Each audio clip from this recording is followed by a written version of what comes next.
இன்றைய தேவனுடைய வார்த்தை ஏசாயா 58 7ஆம் அதிகாரம் முதல் 14 வரை. பசியுள்ளவனுக்கு உன் ஆகாரத்தை பகிர்ந்து கொடுக்கிறதும், துரத்துண்ட சிறுமையானவர்களை வீட்டிலே சேர்த்துக் கொள்கிறதும், வஸ்திரம் இல்லாதவனை கண்டால் அவனுக்கு வஸ்திரம் கொடுக்கிறதும், உன் மாம்சமான உன்னை ஒழிக்காமல் இருக்கிறதும் அல்லவோ எனக்கு உகந்த உபவாசம். அப்பொழுது விடியற்கால வெளிப்பை போல உன் வெளிச்சம் எழும்பி உன் சுகவாழ்வு சீக்கிரத்தில் துளிர்த்து உன் நீதி உனக்கு முன்னாலே செல்லும். கர்த்தருடைய மகிமை உன்னை பின்னாலே காக்கும். அப்பொழுது நீ கூப்பிடுவாய், கர்த்தர் மறு உத்தரவு கொடுப்பார். நீ சத்தமிடுவாய், இதோ நான் இருக்கிறேன் என்று சொல்லுவார்.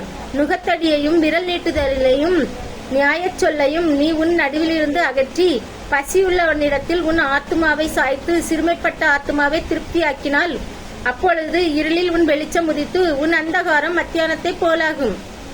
கர்த்தர் நித்தமும் உன்னை நடத்தி மகா வறட்சியான காலங்களில் உன் ஆத்துமாவை திருப்தியாக்கி உன் எலும்புகளை நினமுள்ளதாக்குவார்.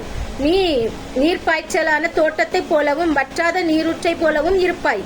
உன்னிடத்திலிருந்து தோன்றினவர்கள் பூர்வம் முதல் பாழாய் கிடந்த ஸ்தலங்களை கட்டுவார்கள். தலைமுறை தலைமுறையாக இருக்கும் அஸ்திபாரங்கள் மேல் நீ கட்டுவாய்.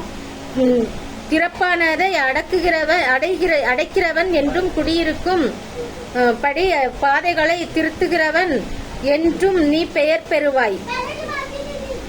என் பரிசுத்த நாளாகிய ஓய்வு நாளிலே உனக்கு இஷ்டமானதை செய்யாதபடி உன் காலை விலக்கி உன் வழிகளின்படி நடவாமலும் உனக்கு இஷ்டமானதை செய்யாமலும் உன் சொந்த பேச்சை பேசாமல் இருந்து ஓய்வு நாளை மனமகிழ்ச்சி நாள் என்றும் கர்த்தருடைய பரிசுத்த நாளை மகிமையுள்ள நாள் என்றும் சொல்லி அதை மகிமையாக எண்ணுவாயானால், அப்பொழுது கர்த்தரின் மனமகிழ்ச்சியாய் இருப்பாய்.